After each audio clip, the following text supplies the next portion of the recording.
Bom, bom dia a todos, que a paz de Jesus esteja aqui conosco.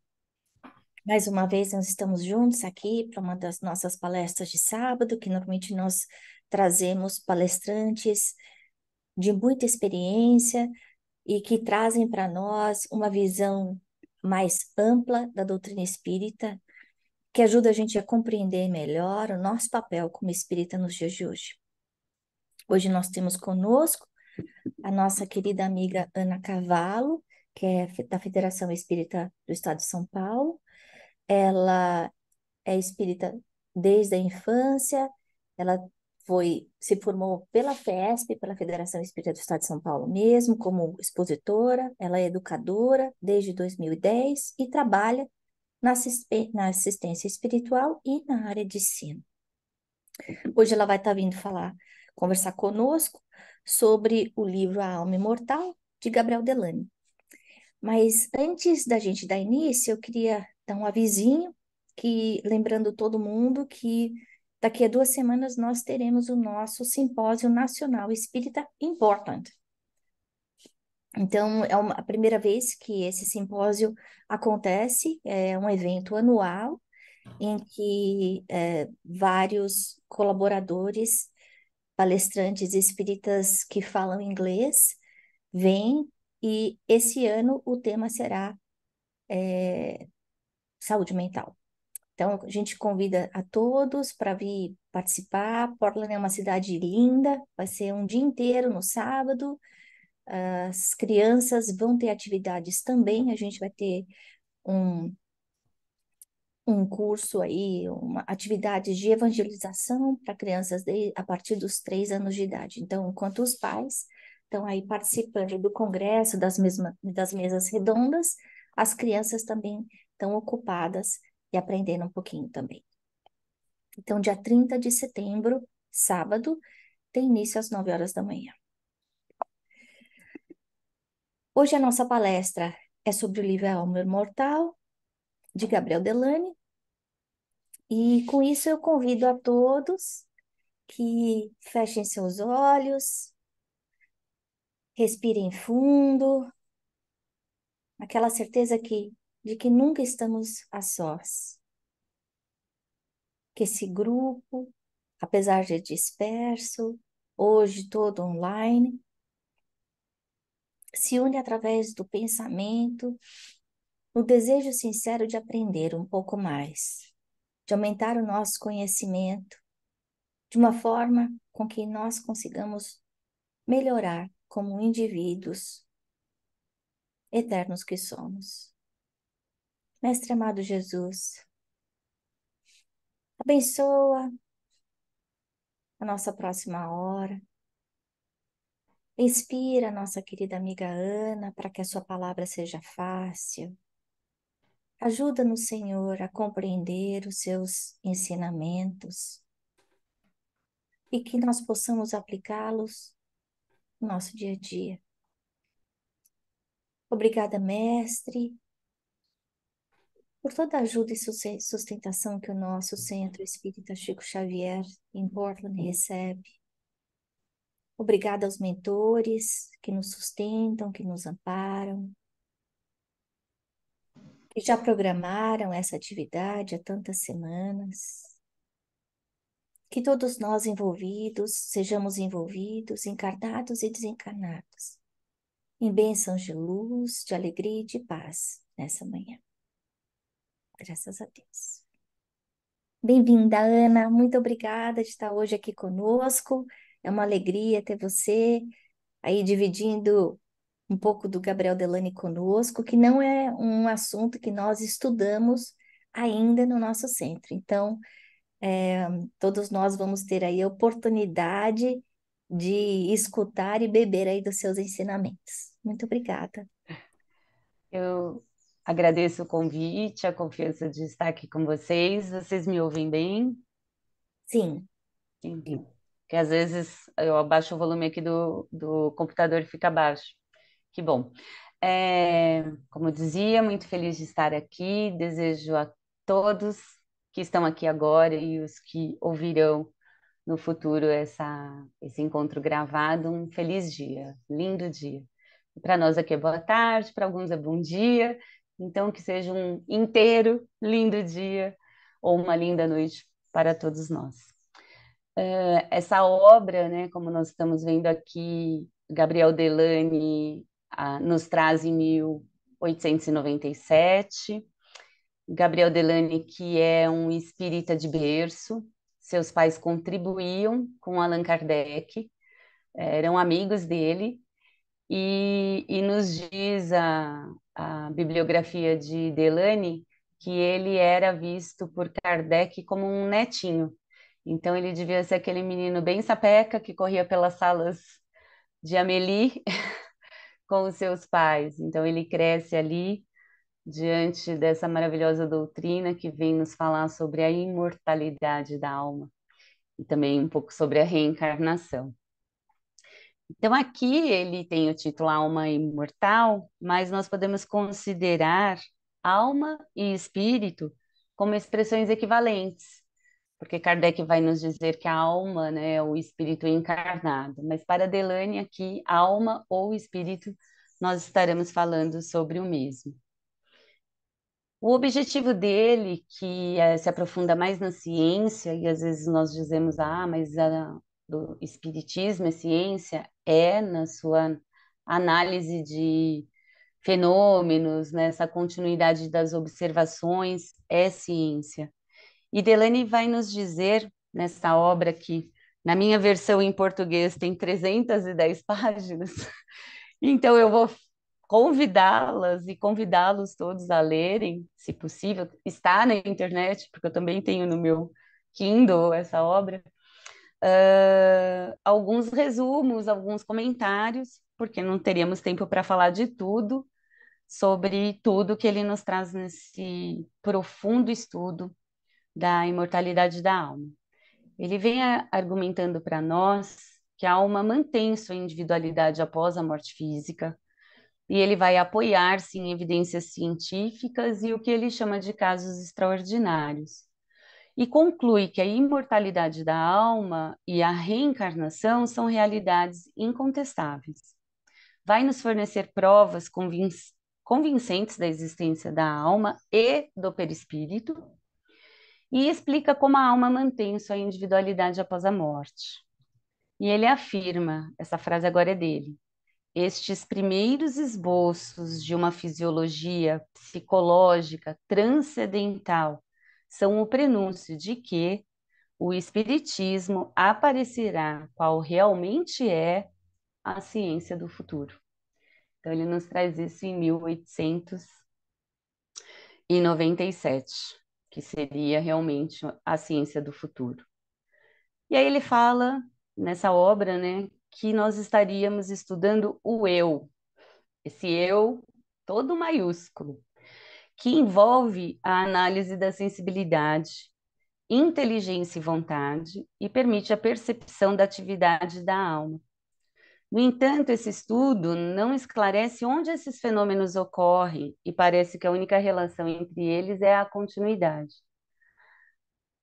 Para Delany, então, a ciência espírita ela vai preencher essa lacuna sobre a natureza da alma, vai afirmar que a alma está sempre ligada a uma substância material, embora os nossos olhos não possam todos nós percebermos. Eu já soube aqui que tem alguém com visão de raio-x, então eu já estou falando para alguém que enxerga a alma desacompanhada do corpo físico, mas de uma forma especial e extremamente refinada, porque são inseparáveis, então, longe de ser uma entidade ideal, sem nenhuma extensão para Delany, ela possui um corpo sutil, o perispírito, e ele vai registrar os fenômenos da nossa vida material. Como ele fala em ciência, eu fui até a Gênese. Eu acho que vocês já estudaram a Gênese, né? No capítulo 1, lá no item 1, no item 14, perdão, eu vou ler aqui o que o Emmanuel, gente, Emmanuel não, Allan Kardec nos traz. Acho que o Emmanuel está soprando coisas por aí. Como meio de elaboração, o espiritismo procede da mesma maneira que as ciências positivas. Então, ele vai aqui falar para nós por que que espiritismo é ciência. Ou seja, aplica o método experimental. Quando se apresentam fatos novos que não se podem ser explicados por meio das leis conhecidas, ele os observa, compara-os, analisa-os e, remontando do efeito para a causa, fazendo o caminho contrário daquilo que nós estamos vendo e de onde isso tudo surge, esses métodos chegam à lei que vai reger esses efeitos que nós estamos observando. Depois vai deduzir por suas consequências e procura as aplicações úteis. Então, Kardec nos diz, pois, rigorosamente exato dizer que o Espiritismo é uma ciência de observação e não é produto de imaginação. Então, fazendo, né, esse aporte sobre o que Kardec nos diz na Gênese, e aqui Delane, como cientista praticamente, trazendo tudo que a ciência vai falar naquela época sobre a imortalidade da alma, nós vamos avançando. Delane começa dizendo para nós sobre a alma na antiguidade. Ela não é um produto estudado apenas ou dito apenas pelos espíritas. Ele chega e vai nos trazer, por exemplo, que os celtas tinham uma espécie de classe sacerdotal, que são os druidas, e que que o ensinamento principal dos druidas, desses sacerdotes, é que a alma não perece, mas que depois da morte ela passa de um corpo para outro. E essa observação foi feita por Júlio César, o imperador romano, observando essas guerras que aconteceram entre eles na Gália, nos anos 58 a 52 a.C. Então, o Júlio César, aquele da Cleópatra, escreveu uma obra e trouxe essa observação desse ensinamento. Essa obra chama Comentário de Belo Gálico. Eu não cheguei na obra, mas cheguei na informação. E é muito interessante porque esse povo, antes de Cristo, já falava, né, que a alma não perece, mas ela é passível de se locomover de um corpo ao outro. Indo mais para trás no tempo, 5.000 anos antes, Delany também nos traz a Índia. A Índia que com Krishna no Bhagavad Gita, que é uma obra enorme deles, gigantesca, tem 5.000 anos, 104.000 estrofes, é uma coisa assim muito grande, falando que como a alma se encarna e passa sucessivamente no mesmo corpo, da infância à juventude, à vida adulta, à velhice, né? Porque nós não trocamos de alma, o nosso corpo amadurece, cresce, se transforma, e depois, perdendo a sua vitalidade, desencarnamos. Do mesmo jeito que a alma acompanha o corpo físico, depois, igualmente, na morte, ela vai se separar e tomar um novo corpo. Então, que os sábios na Índia não se perturbavam com essa, que aí eles denominam transmigração, o que nós denominamos reencarnação. Então, a alma passando de um ao outro.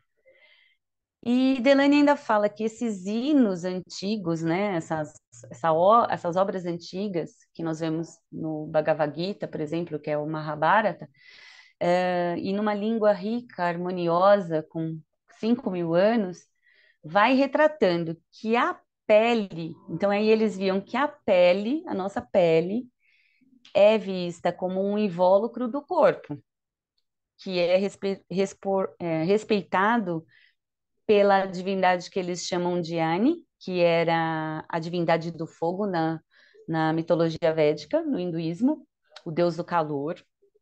Então, quando abandona o moribundo, né, esse deus que recebia o moribundo, sob a pele e sob os músculos, são vistos como um segundo invólucro grosseiro e destinado ao trabalho, existe o verdadeiro homem. Então, que o nosso corpo, músculo, pele, o homem, torna o ser humano capaz de trabalhar, de se manifestar, e é destinado a esse verdadeiro ser vivendo aqui. Mas uma emanação divina estaria por trás disso.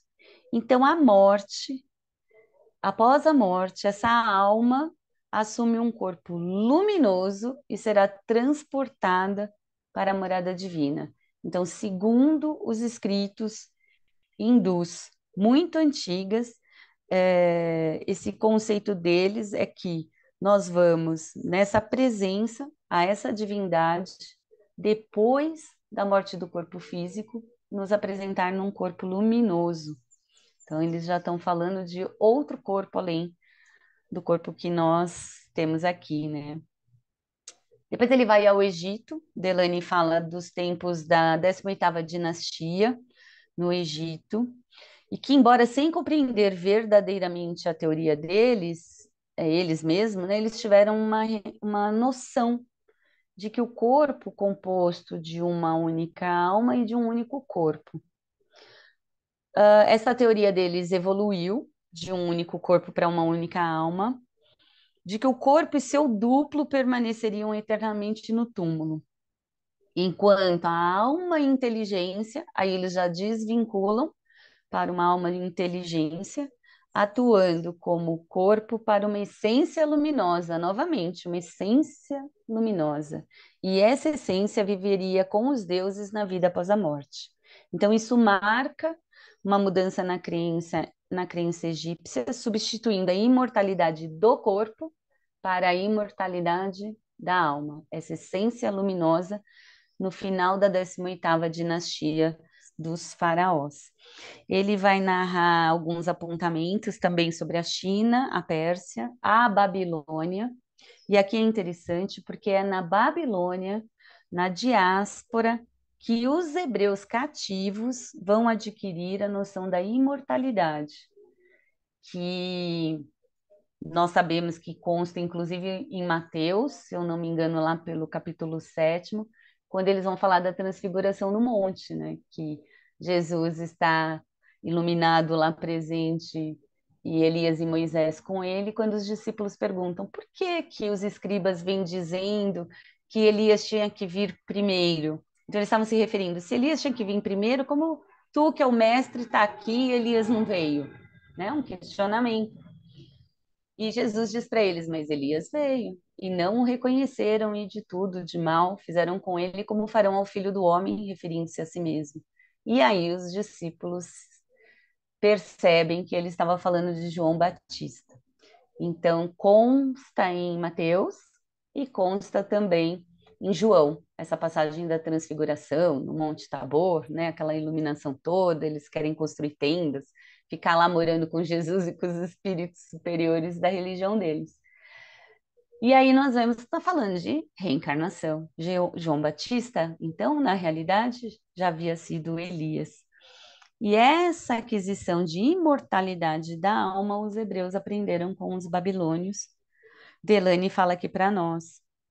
Depois, na Grécia, os filósofos também falam de alguma essência, de uma imortalidade dessa inteligência que continua. E os cristãos, com Paulo falando sobre corpo espiritual, e os alexandrinos, com Orígenes, falando de ressurreição deste corpo espiritual. É o que ele abre, então, como um capítulo preparatório falando da alma, dessa percepção da existência da alma na antiguidade. Depois, Delany vai trazer para nós o estudo da alma pelo magnetismo. O magnetismo, ele fica muito conhecido com Mesmer. Kardec era um estudioso de magnetismo, passou 30 anos aproximadamente estudando o magnetismo. Eles tinham estudos sobre essa aplicação do magnetismo no ser, na alma desse ser diante deles, né? Ele vai falar então para nós que o magnetismo vai proporcionar o primeiro meio de explorar o desconhecido após a morte. O sonambulismo que é trazido por Pissarro, que é um francês, que era um marquês, que foi discípulo direto de Mesmer, e traz no magnetismo animal que vai tornar-se mais palatável para a ciência daquela época pelo sonambulismo e pela hipnose. O que esse senhor nos traz? Ele vai tornar trazendo com o sonambulismo uma ferramenta para investigar este novo mundo, o mundo do invisível, né? Os sonâmbulos, então, quando submetidos a esse estado nervoso, eles conseguiam se comunicar com as almas desencarnadas e descrevê-las em detalhes, convencendo os observadores de que estavam realmente conversando com espíritos. E começa assim esse estudo. Depois vem o senhor Cagnette, ou Cagnette, é francês, gente, eu não falo francês, se fosse italiano eu me arriscava, mas Luiz Afonso, vamos chamar ele assim, o sobrenome dele vocês vão ver nas transparências, no PowerPoint ou na obra. Ele também vai estudar o sonambulismo a partir de 1845, publica um livro com diversas experiências de comunicações espirituais, de 36 entidades que diziam que haviam morrido ao longo de um período que remonta a mais ou menos 200 anos dessa época desses estudos. Então, eles estão em 1600, né, falando. Essas comunicações vão trazer diversas descrições detalhadas das esferas espirituais e da vida após a morte. Então, ele foi um trabalhador incansável, um estudioso em busca dessa verdade que esses sonâmbulos viam, né, sob o efeito do magnetismo. As obras dele são denominadas Magnetismo, Arcanos da Vida Futura Revelados. Vão conter descrições dessas experiências. E o ponto culminante desse trabalho dele é atingido com uma médium, né? Vamos chamá-la de médium, Adélia Maniotti, com que ele obteve assim diversas séries de evocações. E ele narra essas evocações, Delany também vai narrar, tem muita história, muito diálogo, então nós podemos observar assim toda a transcrição desse estudo, porque Delany faz um resumo desses cientistas daquela época. Outro capítulo que ele vai nos trazer são os testemunhos dos médiuns e dos espíritos a favor da existência do perispírito. Perispírito vocês estudaram, né, Ana? Já, né? Ah, então tá bom.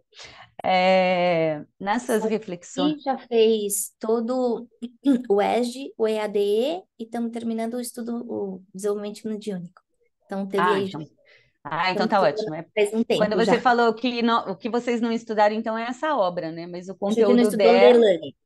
tá, A nada, gente nada não, de Delany. não. Só, Ele é, só perdão. estudamos Delane muitas vezes como material complementar para algumas coisas que a gente estava estudando, né? Muitas das coisas que você Uhum. está falando fez parte do ESG mesmo, né? E isso, agora eu vi até que a Letícia colocou individualidade da alma alinhada com a pergunta do Livro dos Espíritos. Sim, sim, e que vocês acabaram de estudar na quinta-feira. Eu também dou uma aula que fala da natureza do perispírito, aí quando eu vou falar de provas científicas das reencarnações, está tudo junto, está tudo junto. E agradeço esse convite porque eu fiquei bem mais íntima do Delany, porque eu nunca tinha lido todo Delany, assim, né? A gente vai e pinça algumas coisas para complementar os estudos. A leitura dele é muito fácil, é muito tranquila, ele é completamente explicativo. Eu não vou chegar aqui nem a 5% do que é Delany contando para gente. Então, assim, eu falo que aqui são pequenos biscoitinhos, o grande banquete é chegar em Delany e estudar as obras dele, porque realmente é de uma grandeza, assim, a profundidade que ele vai nos trazer. Então, falando, né, desses testemunhos dos médiums, ele, nas suas reflexões, que ele apresenta aqui, Delany afirma para nós que a existência de um corpo fluídico, que é uma ideia que surgiu na antiguidade como uma necessidade lógica, é também agora uma realidade comprovada pelas aparições e pela as visões dos sonâmbulos e médiums. Aqui a gente vai diferenciar do sonambulismo natural, aquele que às vezes a gente vê a pessoa levanta, abre a geladeira, bebe água, tá olhando a janela, né? Que todo mundo fala, não acorde sonâmbulo para ele não assustar, fica perto, né? Não há não há identidade da alma sem perispírito. Na realidade, Letícia, nós nunca veremos espírito desacompanhado do perispírito.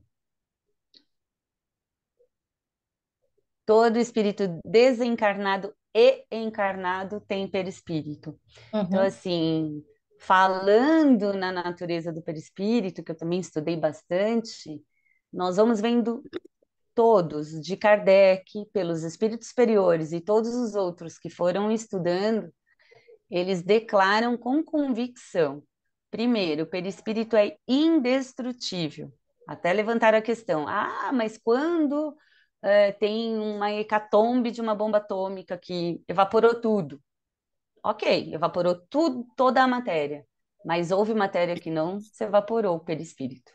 Então, ele é indestrutível e nós não concebemos ele desacompanhado do espírito. E talvez a gente até confunda que não haja perispírito pela resposta que os espíritos nos dão quando eles dizem que o espírito nós poderíamos dizer que é uma chama, né, uma flama, é uma luz.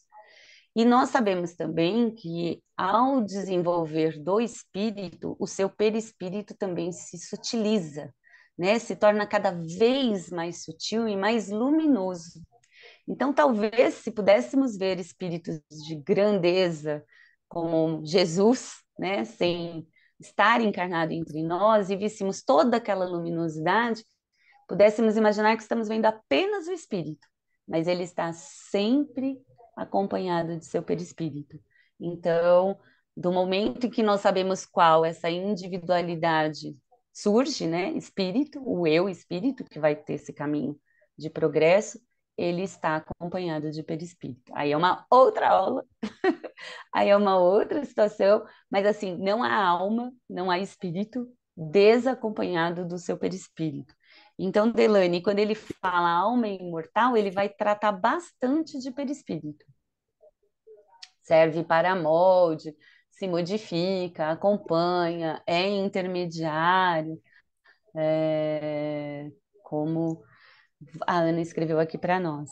Então, ele vai falar para nós aqui que esses sonâmbulos, que são as pessoas sobre o efeito dos magnetizadores, que vão, desligam, né, pelos seus centros nervosos e entram em contato com o plano espiritual, começam a trazer notícias e descrições do mundo espiritual, mostrando que esses seres desencarnados estão vivos e se manifestando ou pelos médiums, né, que para nós é mais comum médiums. Esses seres que habitam o espaço ao nosso redor, então, possuem uma forma bem definida que pode ser descrita com precisão. E ele também fala, acabei de dizer, que a existência desse corpo fluídico é agora indiscutível, porque eles têm uma abundância incrível de experimentos e testemunhos sérios. Então, nessa época, né, voltando lá para 1897, que ele está em anterior com Kardec, é, os equipamentos de percepção não eram tão avançados como nós temos hoje, que nós temos outras possibilidades.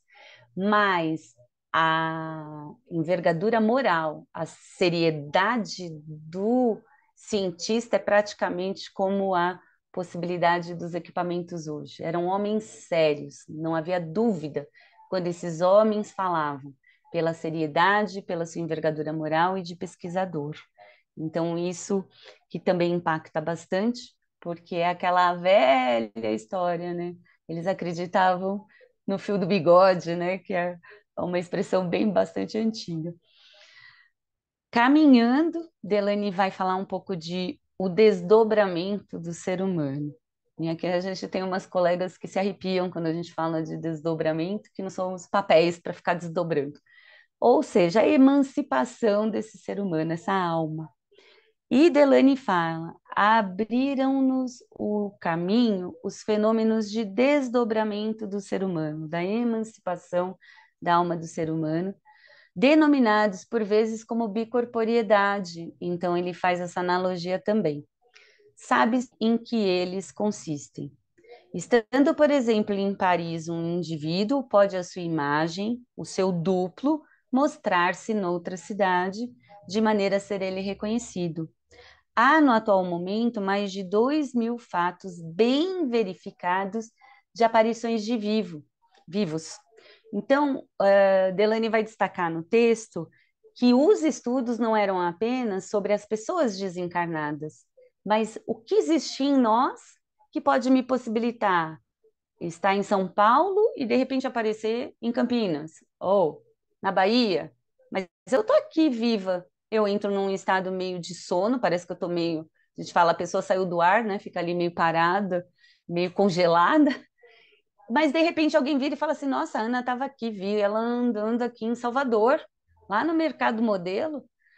E os outros vão falar: Como? Se ela estava aqui na minha casa. Então eles começam a estudar isso, é a aparição de vivos. Nós não estamos falando apenas de perispírito, de espírito desencarnado, mas estamos falando de perispírito surgindo num duplo, esse duplo. Então eles estudam muito isso. E aí falando, então, não é apenas uma propriedade do, do desencarnado, né? É também uma possibilidade nossa. E aí ele fala que esses fenômenos produzidos pela alma de uma pessoa física deixando seu corpo e é igual ou semelhante àqueles do espírito já desencarnado, que essa continuidade de manifestações, seja encarnado ou não, é o que eles vão ver aqui, analisar na obra como um ponto crucial. A única distinção entre esses fenômenos, ele nos diz que é baseada em caracteres psíquicos. A mudança seria essa questão psíquica. Aí é que eu vou trazer uma informação que também está na obra, que ele vai falar que em 1882, então alguns anos, né, antes dele publicar, porque essa publicação é de 1897, foi fundada na Inglaterra a Sociedade de Pesquisas Psíquicas, por homens sérios que se dedicaram a estudar por conta própria fenômenos anormais, como a transmissão de pensamento à distância, a dupla visão e as aparições de vivos ou mortos, que até então eram considerados superstições populares. Os trabalhos dessa sociedade ganham rapidamente autoridade devido à precisão, ao escrúpulo e ao método com que os pesquisadores conduziram suas investigações. Posteriormente, são fundadas também sociedades na América, nos Estados Unidos da América e na França. A Sociedade Psíquica de Londres, ela teve por presidentes os filósofos William James, Henry Bergson, os cientistas William Crookes, Charles Richet e até mesmo um primeiro-ministro britânico que se chamava Arthur Balfour. No PowerPoint que eu passei para a Ana, tem o link da associação, dessa sociedade psíquica, e ela atua até hoje, está em atividade até hoje, e hoje ela é registrada na Inglaterra como uma instituição de caridade. Tem como visão, assim, na realidade, o lema deles é: não temos como visão corporativa, uma visão corporativa sobre a existência ou o significado. Em vez disso, o propósito deles é reunir informações e promover entendimento por meio de pesquisa e educação. E nós temos uma aí, nos Estados Unidos da América, que foi fundada em 1885. Eu não vou falar em inglês, mas é a Sociedade de Pesquisas Psíquica Americana, que começou em Boston, também fundada pelo William Barrett, e hoje ela está em Nova York, ainda atuante, sem fins lucrativos e em atividade plena. O lema, conforme a pesquisa que eu fiz, é promover a compreensão dos fenômenos alegados como paranormais, que são telepatia, clarividência, precognição, psicocinesia e outras relacionadas, que não são atualmente consideradas explicáveis em termos de teorias físicas, biológicas ou psicológicas. É assim que eles se apresentam. Tem um laboratório gigantesco, escritório enorme, tem uma biblioteca que eu falo, gente, como eu queria ser membro dessa biblioteca, porque eles possuem mais de 10 mil volumes, alguns materiais assim raríssimos, mais de 300 periódicos, casos, cartas, que remontam ao século XVIII. Então, deve ser assim, ser membro desta sociedade deve ser uma coisa incrível.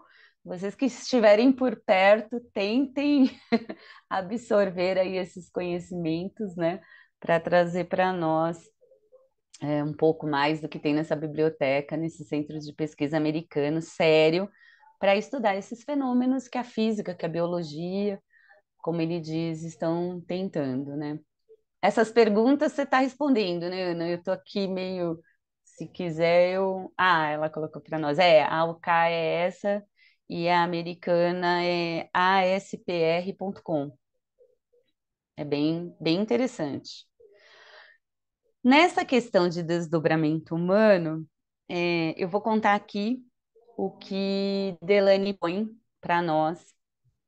Ele vai narrar um fato de desdobramento de ser humano vivo. Ele vai contar para nós que vocês conhecem aquele escritor alemão Goethe, que é o Jonathan Wolfgang Goethe, que viveu de 1949 a 1832. Então ele diz assim que numa tarde chuvosa, o Goethe caminhava, né, uma tarde chuvosa de verão na Alemanha, passeava assim com um amigo dele que ele denomina aqui o Sr. K. Ele estava em Belvedere, na cidade de Weimar, e de repente Goethe para, congela, como se estivesse diante de uma aparição e fala assim,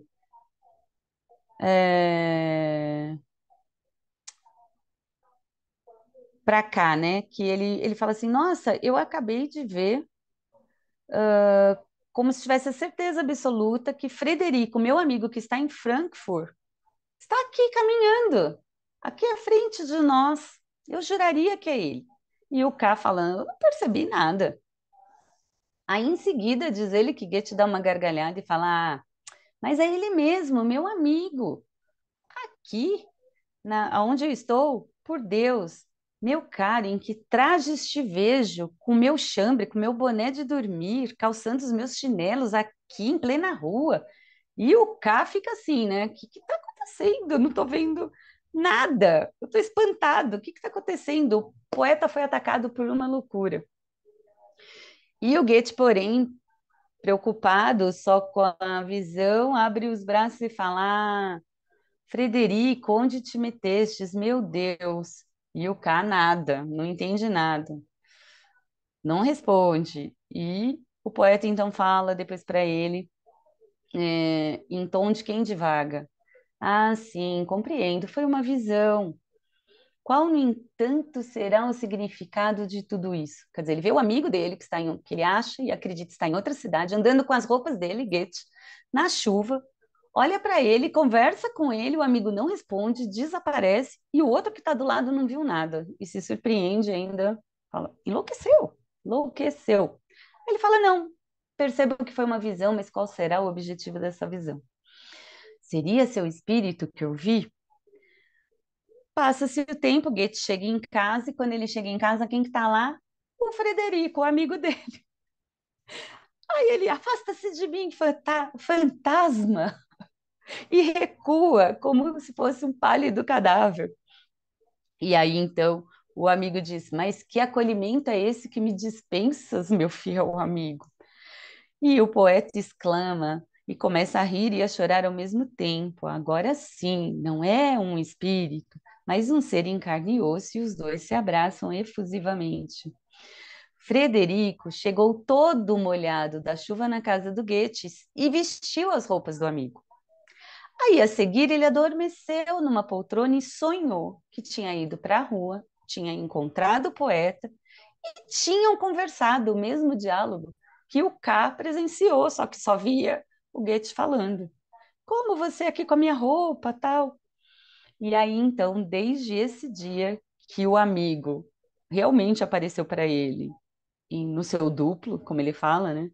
O poeta acreditou na outra vida após a morte. É bastante interessante, eu não sou muito boa de contos e contar, mas é interessante de nós vermos. E aí Delane fala para nós, essa alucinação telepática que envolve Goethe e Frederico, descrita aqui, nós vamos ver o que acontece. Apenas o Goethe vê a imagem do Frederico, que é externa, não é uma alucinação interna no seu cérebro. Porque o Frederico, em sonho, também encontrou-se com Goethe. E as palavras que o Goethe pronuncia enquanto caminhava são as mesmas que o Frederico ouviu e considerou como um sonho. Então, isso sugere que o que Frederico considera um sonho é, na verdade, a lembrança de um evento real que ocorreu durante o seu sono, onde a sua alma se desprendeu enquanto o seu corpo descansava. Então, é interessante, ele traz isso para nós. Eles vão prever isso.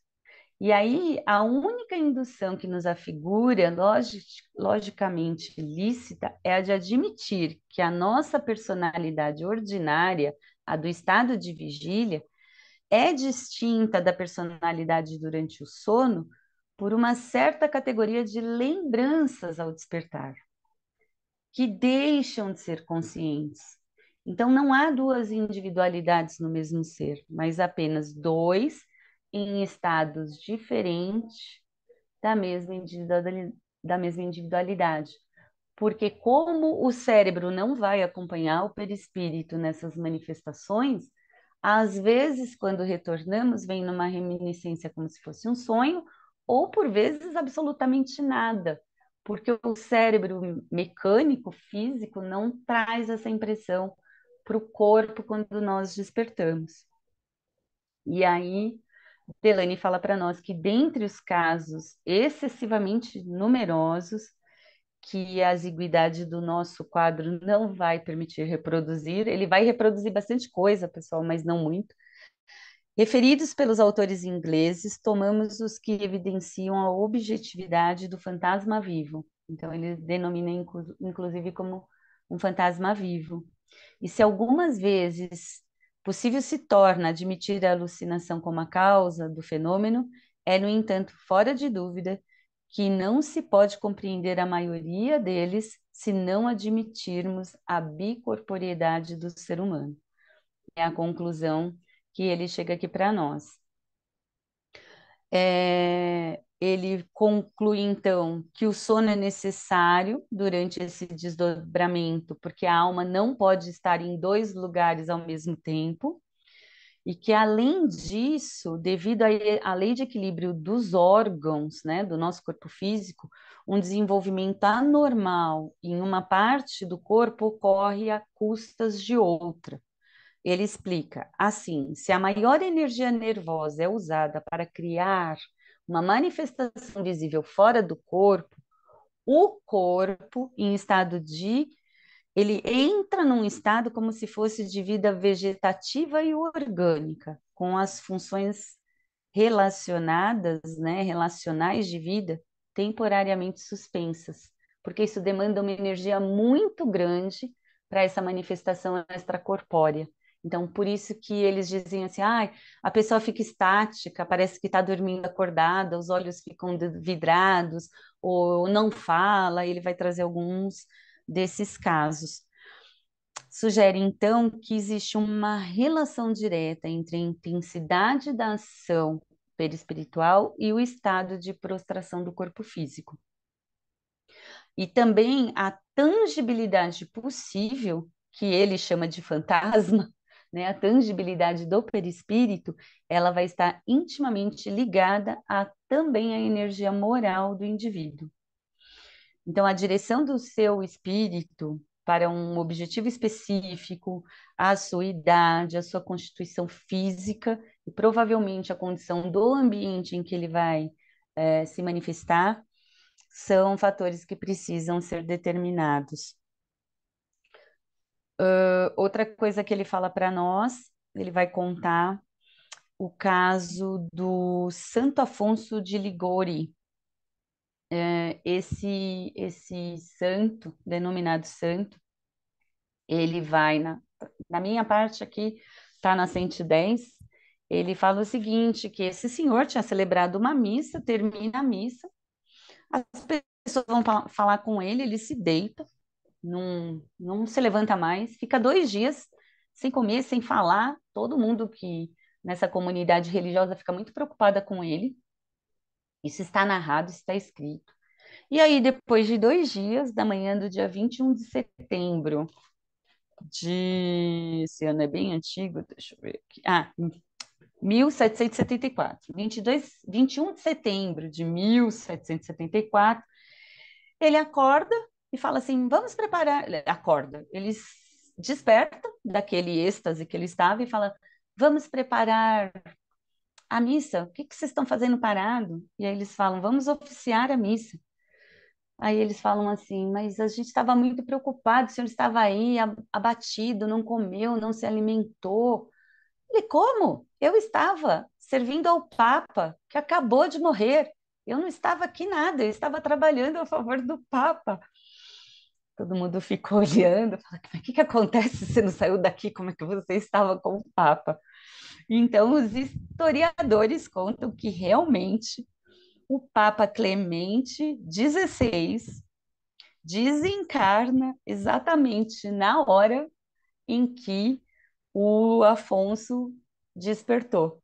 Então, assim, seu perispírito esteve lá, trabalhou lá, ficou, acompanhou o desenlace material, né, o fim da vida desse Papa Clemente, enquanto todo mundo achou que ele estava doente, que ele tinha, sei lá, entrado num estado aí de prostração, que não comia, não falava, não se mexia. E questionado, ele fala, mas de forma alguma, eu estava com o Papa. Então é muito interessante. Ele fala: não sabes que eu fui assistir o Papa que acaba de morrer? E ele, fisicamente, na presença daquelas pessoas, não tinha saído dali. E aí, por óbvio, como a religião católica apostólica romana, quando não explica, transforma em milagre. Então, ele acho que torna-se santo por esses milagres. Outra situação que também Delane vai falar é sobre essa manifestação à distância, e ele vai narrar uma outra história que eu não vou aqui contar, mas ele fala assim: numa mesma noite, a alma de um marinheiro determinado que estava na Austrália navegando se manifesta para sua irmã na Inglaterra ao mesmo tempo. Então, isso por cartas, né, pelas situações que se passavam, eles conseguiam comprovar esses fatos da emancipação do ser humano. Então, ele diz que são caracteres mais notáveis esses deslocamentos quase instantâneos e que em todas essas narrativas a aparição viaja na velocidade assim com uma rapidez vertiginosa, transporta-se por assim dizer instantaneamente ao lugar onde quer ir, parece deslocar-se tão depressa quanto a eletricidade e essa velocidade considerável deriva da rarefação das moléculas que se formam antes da materialização mais ou menos completa que ela opera para tornar-se visível e tangível. Então é bastante interessante essa possibilidade, né, que ele traz para nós. Ele vai falar também um pouquinho sobre o corpo fluídico após a morte, o perispírito, como ele foi descrito em 1804. Ele traz o Dr. Wetzel, que escreve um livro, Aparição Real da Minha Mulher Depois de Morta. Causou uma grande sensação. Ele foi pressionado por todos os cientistas da época a desmentir o que ele narra na obra. E ele fala assim: não, eu não vou desmentir. E ele faz mais. Ele registra um depoimento perante o juiz, narrando toda a situação da esposa dele, porque eles conversavam sobre isso, ele e a esposa. E eles diziam assim que um ou outro desencarnando apareceria e diria se a vida continuava. E ela aparece numa certa noite, se materializa, né, se torna aparente de certa forma bem aparente, e fala para ele: Carlos, sou imortal, um dia tornaremos a nos ver. No primeiro momento, havia um cão nesse quarto, parece-me que é o quarto deles, só ele presencia. E aí se torna mais forte ainda, e ela repete: Carlos, eu sou imortal, e apresenta-se vestida de branco, com o mesmo aspecto que ela tinha antes de morrer. E aí sim o cachorro começa a circular em torno da onde ela estava, e farejar e ficar agitado como se ele estivesse vendo uma pessoa conhecida. E aí eles falam aqui na obra que o fato dos animais terem essa percepção também era uma comprovação de que o ser humano estava falando a verdade. E aí ele vai trazer para nós todo um tratado aqui também sobre as impressões produzidas pelas aparições nos animais. Então, ele vai falar que quando determinado espírito ia aparecer, os cachorrinhos fugiam, sumiam, outros ficam felizes, demonstram muito medo quando os fantasmas aparecem. Ele que diz aqui fantasmas, tá? Estou usando o termo que ele usa. E que eles começam a se comportar de forma distinta do que realmente e naturalmente eles se comportam. E Delany vai se servir ainda dos estudos de Alfred Wallace, que é um grande estudioso da vida dos animais. Então, ele fala que, pelo fato dos animais também mudarem o comportamento, isso contradiz as teorias de alucinação ou telepatia. A alucinação, quando ele fala daquele senhor, se só ele tivesse visto, seria um produto da imaginação e dentro do cérebro dele o cachorro não teria percebido essa senhora que devia ser o humano dele, né? Que devia alimentá-lo, carinhá-lo, e ele percebe. Então, foi exterior, foi externo, aconteceu. Então, esses fenômenos não é, são explicáveis como um truque, eles são fenômenos normais. Os animais têm essa capacidade de percebê-los. Ele vai falar de estudos experimentais sobre esse desprendimento da alma, que existem inúmeros estudos. Aí ele chega na Eusápia Paladino, que foi observada em diversas experiências, e foi possível comprovar materialmente a sua emancipação, o seu desdobramento, que é a palavra que ele usa aqui, e está inclusive registrada na Revista Espírita de 1889, um relato da experiência em que a mão fluídica da Eusápia foi produzida a plena luz e deixa a marca de 3 dedos nos estudos que eles estão fazendo. Avança, vai para 2 senhores que eu não conhecia em todos esses anos aqui de doutrina espírita, então eu achei muito legal estudar o Delany, que são os doutores Rochas e Luiz, que vão estudar esse duplo etéreo. São 2 cientistas que fazem inúmeros trabalhos com os médiums para fazer essa percepção. Ele vai mostrar as camadas luminosas, faz todo esse estudo até ele explicar a existência do perispírito, porque ele fala que existe uma força nervosa que forma essa camada do corpo. O que ele está querendo dizer? Que toda energia ela não pode ser contida a menos que nós coloquemos ela em um lugar, né? Então nós temos a energia elétrica, mas ela precisa estar conduzida num fio, um interruptor, uma lâmpada para que a gente possa fazer funcionar. E que se o espírito fosse visto como força e como essa energia, se ele não tivesse um invólucro que o contivesse, ele se perderia no todo. Então ele faz essa analogia dessa alternidade de luz e obscuridade nos fenômenos físicos, aí ele vai falar de física, física mesmo, de força nervosa, e aí ele chega no William Crookes, que começa a estudar a Kate King por 3 anos e vai fazendo toda essa demonstração. Então, o que ele fala para nós?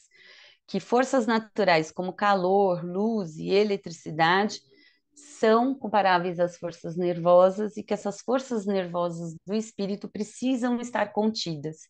e o que as contém seria o perispírito. Então, isso circula pelo nosso corpo, chega até a periferia do nosso corpo físico, mas é mantido, né, essa influência do perispírito que vai mantê-lo e é ela que vai exteriorizar essa manifestação que aqui eles chamam de uma propagação ondulatória, de uma propagação de força. Ele entra muito na questão científica e é para os físicos, os químicos gostam bastante dele. Traz para nós a repercussão do perispírito sobre o corpo, os efeitos, e aqui ele narra um fato interessante, que vai falar do Brasil, que um senhor muito preocupado com o desaparecimento de um cunhado dele há mais de 12 anos, vai recorrer a uma médium clarividente, e ela consegue descrever esse senhor dizendo que ele está vivo, e descreve de tal forma que o senhor Lucas e a mãe desse rapaz falam realmente, é ele. Só que durante essa manifestação, essa sessão, a Adele começa a ficar com um dos lados da face extremamente afetado por calor, ficar vermelho mesmo, como se um lado estivesse batendo um sol muito intenso e o outro não.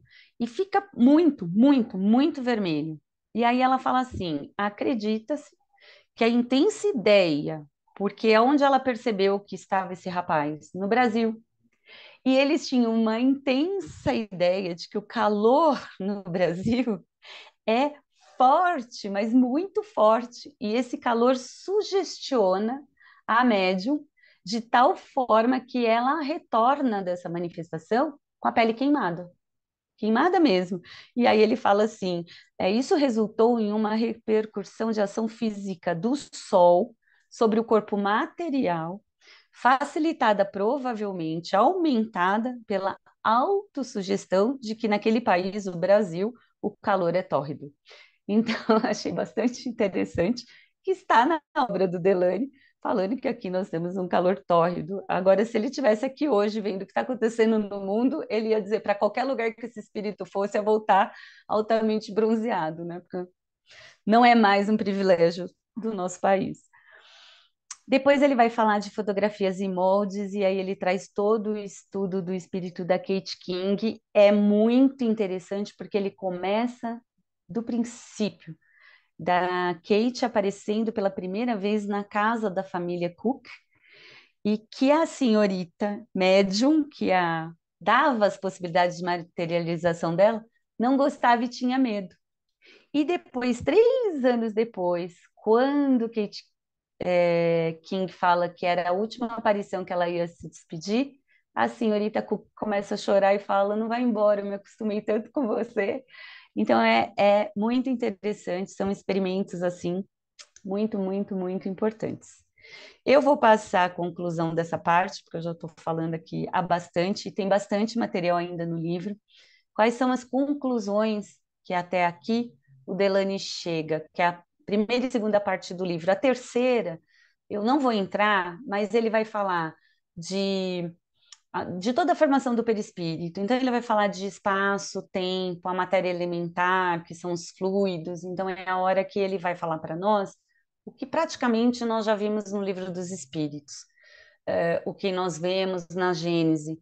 Porque, como ele escreveu essa obra, provavelmente para pessoas não espíritas também, então, na terceira parte do livro, ele fica bem técnico.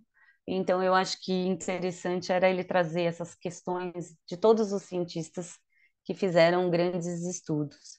E as conclusões que ele traz sobre a imortalidade da alma é que o ser humano pode desdobrar-se em duas partes, que é corpo e alma. A alma, separada do corpo, lhe reproduz exatamente a mesma imagem. As manifestações anímicas independem do corpo físico durante esse desprendimento. Quando a alma está totalmente exteriorizada, o corpo nada mais é do que uma massa inerte. Só que o desligamento não é completo. A aparição pode denotar todos os graus de materialidade, desde uma simples aparência até uma realidade concreta, que lhe permite andar, falar e atuar sobre a matéria bruta. A forma fluídica da alma pode ser fotografada. A forma fluídica da alma durante a vida ou depois da morte pode deixar marcas ou moldes. Durante a vida, também pode a alma perceber sensações sem o concurso dos órgãos do sentido. E a forma fluídica reproduz não só o exterior, mas também todas as constituições internas do ser. Por quê? Porque o William Crookes consegue sentir até os batimentos cardíacos e a temperatura térmica da Kate King. Então, tinha coração, tinha circulação, tinha temperatura. E por fim, ele diz: a morte não destrói a alma, esta subsiste com todas as suas faculdades psíquicas e com um organismo físico, visível e imponderável, dotado em estado latente de todas as leis biológicas do ser humano. Isso é a conclusão do livro. Eu gostaria de falar para vocês um pouquinho do que aconteceu ou o que acontece hoje sobre esses estudos da imortalidade da alma. Então, nos Estados Unidos, temos o Dr. Ian Stevenson, que estuda, né? Estudou, porque ele desencarnou em 2007. E hoje, quem dá continuidade no trabalho dele é o Dr. Jim Tucker, na Clínica de Psiquiatria Infantil e Familiar e de Ciências Neurocomportamentais na Virgínia. Ele investiga principalmente as crianças que recordam de vidas interiores, lembranças pré-natais e do nascimento. Ele tem um livro que chama O Retorno à Vida, que está apenas em inglês. E temos hoje no Brasil o Dr. Alexandre Moreira de Almeida, que é um psiquiatra da Universidade Federal de Juiz de Fora, que publicou em julho do ano passado, nos Estados Unidos, em inglês, junto com a outra psiquiatra, a doutora Mariana, junto com o metafísico Humberto Coelho, essa obra, A Ciência da Vida Após a Morte, que não tem relacionamento com religiosidade ou espiritismo, trazendo diversos estudos, e apenas agora em julho de 2023 foi traduzido para o português e está se tornando um fenômeno nas universidades, onde ele apresenta todos os estudos que eles trazem.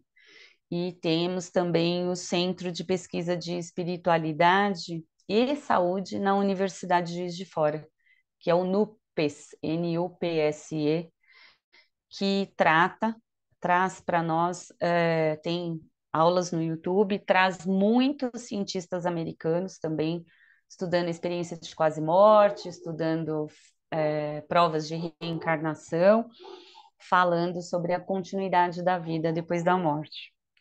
E aí tem uma fala de prefácio dessa obra, que é do Dr. Claude Roberto Cloninger. Eu acho que é assim, tá? Ele é americano, geneticista e psiquiatra, e está na Universidade de Washington. Aí ele conclui no prefácio: a ciência, a arte e a espiritualidade são aspectos da autoconsciência humana. Eles não são naturalmente opostos ou incompatíveis entre si, porque são expressões da admiração humana pelos mistérios da vida e não podem ser simplesmente reduzidos a processos físicos ou cerebrais. Somos mais do que matéria, ele diz. Então, nós temos diversos cientistas hoje trabalhando muito respeitosamente sobre tudo isso. O Jim no YouTube, e tem o Jim também, né, na Netflix, na Vida Após a Morte. Se vocês forem ao episódio 6, esse episódio chama Reencarnação, e é baseado na obra de Leslie King. Tem a participação do Dr. Jim nessa obra, continuando os estudos do Dr. Ian Stevenson, e ele conta nesse episódio o caso do Ryan, acompanhado por 10 anos sobre suas memórias. Ele se lembra que ele tinha sido um produtor em Los Angeles, em Hollywood, e esse jovenzinho vai até conhecer a senhora que foi filha dele na outra encarnação, nesse episódio. É bastante interessante.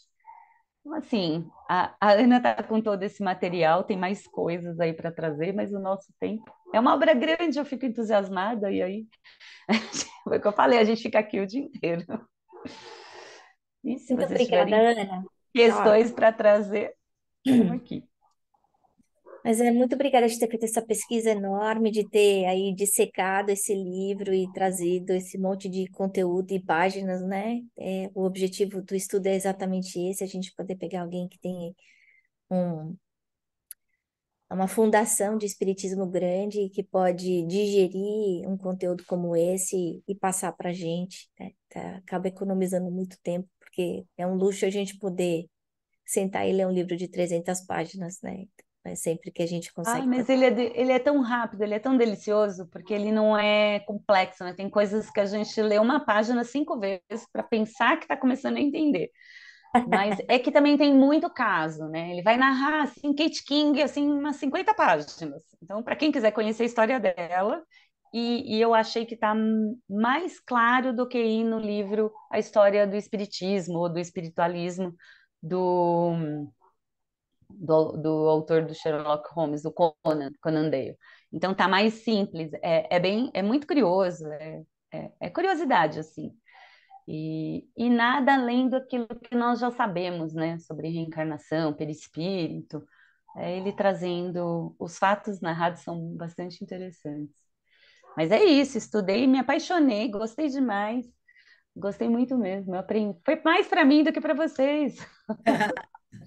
Todos estamos celebrando. Muito obrigada, Ana. Acho que as perguntas foram feitas durante o estudo. Não sei se alguém mais tem algum comentário. A gente teve chance de estudar sobre alguns desses fenômenos, né? No decurso dos estudos que a gente fez, então nem tudo era novidade. Uhum, É, entendi. fazer um comentário para gente. É um comentário, menos pergunta, mas assim, obrigada, Ana, Imagina. primeiramente, né, por ter se dedicado aí tanto tempo para se preparar e transmitir seu conhecimento. E eu acho que, assim, tudo que a gente estudou nos últimos 3 anos foi um resumo, né, assim, muito da história, dos eventos e dos conceitos básicos, né, do espiritismo, assim, do perispírito, da reencarnação e como tudo funciona, assim, me deu uma segurança, né, que além da gente estar amparado pela Ana, aqui pela Dona Lúcia, né, que são feras no tema, a ciência também nos ampara, né, nos vem provar que o espiritismo também, né, a tríade do espiritismo, né, da Uhum. ciência, da filosofia e da religião. Então, acho que só me dá paz no coração, assim, né? De saber que a gente está num caminho sólido. Seria isso, meu comentário. E para quem Eu, não sabe, oh meu Deus, a... Oxe, enquanto ali, você fala, mamãe, falar, esqueci o nome da pessoa. Pode falar. eu queria agradecer a Ana pela belíssima aula, com abordagens tão interessantes, e queria contar para vocês que enquanto eu ouvia a Ana, eu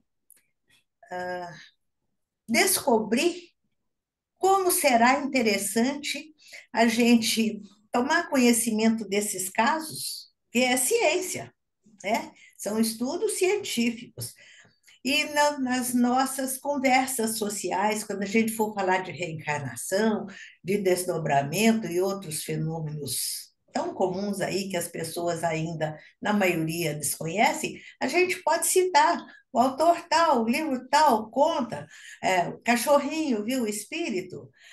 Isso a gente sabe. Nós espíritas sabemos que não é mediunidade, é uma percepção fluídica, mas o cachorrinho vê o que ama e vê o que não gosta. No interior é muito comum o cavalo empinar quando aparece um espírito, né, na estrada, mas em tese aberta, a gente não convence, entre aspas, aquele que estão nos ouvindo. Mas se a gente citar o fato pesquisado cientificamente por pessoas respeitáveis, Isso aí reforça o conceito básico de reencarnação e etc. Então, vamos fazer a nossa coleçãozinha de casos. Eu ia comentar da Vanessa Anceloni, né, que vocês conhecem. Ela era acho que ela agora saiu da Universidade de Maryland, Baltimore, na verdade. E ela, como neurocientista, ela fez um monte de pesquisa exatamente nessa área aí, cerebral e o que acontece, né, nesse aspecto de desdobramento. Então, ela começou a puxar aqui nos Estados Unidos, né? Ela meio que começou o espiritismo aqui nos Estados Unidos, com o apoio do Divaldo, mas exatamente tentando trazer a ciência com menos tabu para olhar para a espiritualidade, né? Porque existe um tabu. Ela chegou, inclusive, a escrever um manifesto, justamente trazendo alguns cientistas renomados e que estavam abertos a falar das descobertas, porque muita gente tem vergonha de falar disso. A outra coisa que eu queria comentar é um pouquinho diferente, mas é sobre a vida após a morte do corpo, que é o filme novo que o Wagner de Assis está fazendo, que a gente assistiu a palestra sábado passado, né, a entrevista dele com o grupo aí do Espiritismo aqui nos Estados Unidos, o Spiritist Council, né? Então, para quem não teve a oportunidade de assistir a palestra dele, eu assisti, gostei. Ele falando muito da experiência dele de fazer isso. Ele veio de uma família espírita, mas não necessariamente ele é espírita, mas ele acabou fazendo o trabalho dele para mostrar esse outro lado da realidade para todo mundo. Mais algum comentário? Eu convido vocês, né, assim, quem puder ou tiver habilitada, não sei como que é dentro da federação, mas a gente tem o curso da Ciência Espírita, que são 2 anos de curso, eu estou nele há 6 anos, porque eu já fiz como aluna e fiquei como coordenadora, eu falei que, nossa senhora, eu vou ficar lá pro resto da minha vida. E eu fui provocada a ir fazer o Ciência Espírita, porque desde que eu me formei, eu só fazia evangelho, trabalhava no evangelho, dava aula no aprendiz do evangelho, fazia as assistências de evangelho, e eu falava assim, gente, eu tô me sentindo assim, com uma perna caindo, né? Porque assim, cadê a ciência que está na doutrina? Cadê a ciência? Quando eu comecei a estudar a ciência espírita, eu falei, gente, tudo se conecta. Nós pegamos essa gênese, nós pegamos o livro dos espíritos e nós falamos, tá tudo aqui, eles, caras, estão demorando 200 anos para descobrir o que eles escreveram. E está acontecendo, eu acho que depois de 1950, né, com esse fenômeno todo de poder estudar a mente viva, né, que você enfia numa máquina de tomo, de todas essas máquinas aí da medicina, e você tem todas essas possibilidades de fazer essas medições da mente em ação, nós entramos na era da mente, né? E a ciência ainda nem sabe se a mente e cérebro nem chegou nesse ponto ainda. E o doutor Alexandre, ele fala assim, olha, a vida continua. O cientista que não quer falar disso, que não quer tomar conhecimento disso, está estacionado num período de 200 anos para trás.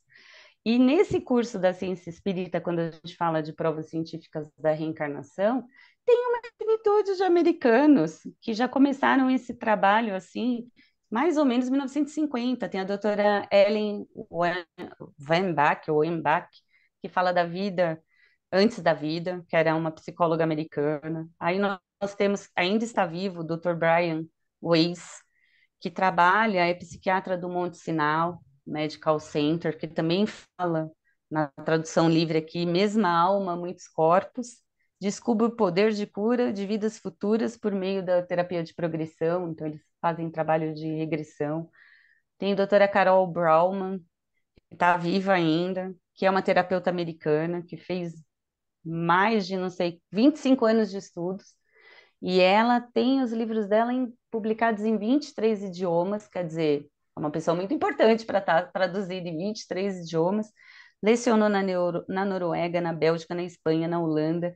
O doutor Ian Stevenson, né, que nós falamos, e que é mais conhecido, ele fez um estudo com mais de 2.600 pessoas dando fortes evidências de reencarnação. Então, assim, são pessoas sérias, são pessoas que estão realmente se voltando a fazer essa comprovação. E esse Dr. Cláudio Robert Cloninger, ele é uma fofura, gente. Entra no YouTube, no Noops, tem um monte de entrevista dele. Sabe aquela pessoa que fala gostoso, devagar, e que te envolve? E ele fala assim: eu cheguei nesse ponto porque eu era ansioso, angustiado, desesperado. E aí, ele mesmo, o Cláudio. Então, a gente fala assim: se ele conseguiu, nós vamos conseguir também, né? Se eles estão estudando, indo pela ciência, nós vamos conseguir também.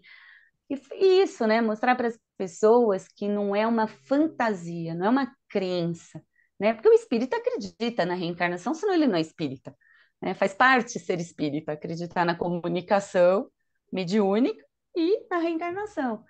Mas e para falar disso em ciência? Mas quem que prova isso? Nós temos todos aqueles cientistas do século XIX narrados na obra do Conan Doyle, lá, falando da história do espiritualismo, muita gente, que foi para provar que não existia, que aquilo era fraude, era misticismo, era uma aventura, e de repente eles se convencem no processo de provar que não é, né, a ponto de materializarem-se familiares desencarnados para falar para ele. O que sua mente está acreditando já, os seus olhos têm que ver para você ter certeza disso. E as experiências de quase morte, que aí é o vivo, né, presenciando, que nessa obra aqui tem um monte de caso contado também, que a gente fala assim, como que alguém que presencia isso não acredita, né? Um senhor que vai entrar no centro cirúrgico, tiram a prótese dele, aí ele vê já anestesiado onde o enfermeiro guardou, no quarto, não no centro cirúrgico. E aí, quando ele volta, fica todo mundo desesperado procurando a prótese, porque o senhorzinho quer a prótese dele. Aí o enfermeiro entra no quarto, foi ele guardou, tá em tal lugar, brararara, mas o senhor estava no centro cirúrgico, como que o senhor sabe onde eu pus, né? E tantos outros.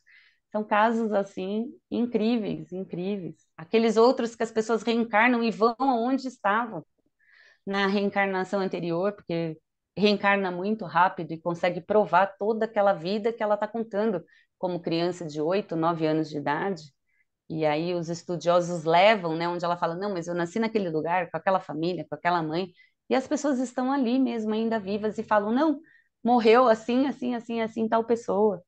Como que você vai dizer que isso é uma aventura?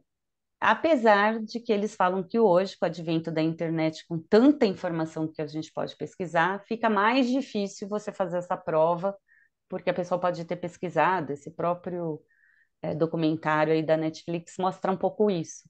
Mas a história desse menino do episódio 6 não tem jeito de não ser, né? Porque ele sofre com a memória, ele não quer viver isso, né? Ele não quer se tornar uma estrela, ele quer viver essa vida de agora sem ficar preso na anterior. Então, assim, a gente já tem bastante material, né, Lúcia? Bastante mesmo.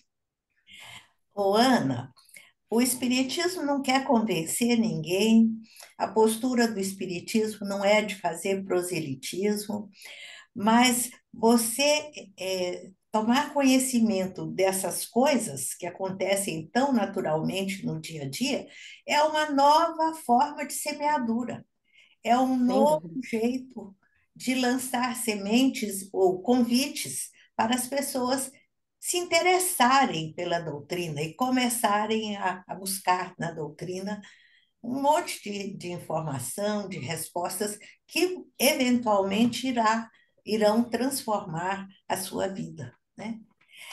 Mexe muito comigo também, e eu sugiro a vocês que pensem a respeito, aquela série de livros do Chico com os jovens. é, Como é que chama, Ai, gente? dos hippies lá, aquela que ele fala dos hippies aos... Mães de Chico, Éramos Seis, Hum, Jovens no Além. São muitos títulos, eu não vou lembrar mas são casos comprovados. E quando o Chico recebe a psicografia, vai uma equipe lá, conversa com os pais, conversa com a família, confirma quem é filho de quem é noiva de quem, se existiu mesmo a bisavó fulana, é fantástico. Então, é uma excelente base para a nossa fé racional. E até para esclarecer as pessoas que vêm para nós, nossa, mas que bobinho, você acredita em espírito? Você acha que você Pois vai é. voltar de novo? Né? E aí a gente fala assim, olha, eu acredito, mas a ciência já está provando, ó, o doutor fulano de tal fala, ciclano, que é tão importante, já está há 25 anos pesquisando isso, se fosse uma bobeirinha de meia dúzia de seres aqui encarnados, não tinha tanta gente preocupada em estudar, Não, né? é um mundo novo. No Mães do Chico tem a história de uma moça que o namorado morre e ela fica grávida. E ela, então, vai ao médico e pega pílulas abortivas. E quando ela vai Hum. no Chico, ele diz para ela: Olha, o seu noivo, o seu namorado está aqui do meu lado pedindo para você não tomar aquele comprimido. Aí ela não faz o aborto, o neném nasce, ela leva o neném para o Chico conhecer. É lindo demais. É. E Fala, como olha, ele sabia que ela tinha ido, né? É isso que a gente fala, mas gente, como é que essas que notícias negócio conseguem? comprimido. Lindo Pois demais. é, pois é. É muito lindo, é muito, muito, muito interessante. E eu me apaixonei aí depois de tantos anos no Evangelho, que é a moral, né? É a forma com que nós vamos nos comportar diante de nós mesmos, né? Porque só vamos dar conta de nós. A gente pode ter 50 filhos, e nós vamos desencarnar e vamos dar conta de nós. E das nossas escolhas. Mas depois essa questão da ciência, né, que provoca o raciocínio mesmo, né? E que eu E é acho que por para os isso, mas americanos é muito importante, porque aqui eles precisam dessa racionalidade, sabe? A parte de evangelho é muito fluffy para o americano. Então, realmente, para a gente estar embasado com esse tipo de conhecimento, ajuda bastante a gente ajustar a nossa mensagem e mostrar dados uhum, reais que eles possam consultar. Então, E, indiscutivelmente, é um método pedagógico importante, sim, usado pelo plano espiritual superior no passado, como você citou aí na obra de hoje, e atualmente com o Chico e outras experiências, né? uhum, exatamente. não, muito obrigada. Eu que agradeço, uma alegria estar aqui. Continue abençoando o seu trabalho. Obrigada por todo esse Obrigada. estudo, que isso reverta em você assim, multiplicado milhares de vezes. Foi um Para prazer todos nós. ter você hoje. Eu já dividi a sua palestra com o grupinho aqui. Tá Então, certo. assim, nesse instante, a gente, em profunda gratidão, a gente vai fechando os nossos olhos, sentindo a presença do nosso mentor amigo aqui ao nosso lado, agradecendo a equipe do Chico Xavier, a equipe dos mentores que cuidam desse trabalho do sábado por essa oportunidade. Que a Ana possa receber uma abraçada de rosas lindas, cheirosas, e que elas possam aí perdurar no seu lar por semanas, emanando paz, amor, harmonia, alegria, saúde. Obrigada, Mestre Jesus, por colocar essa doutrina nas nossas vidas, por dar aí respostas a tantas perguntas que nós temos. Nós te pedimos que ilumine nosso planeta, seus governantes, que a terra possa se transformar em um lar de homens de bem, que amam e respeitam os seus semelhantes.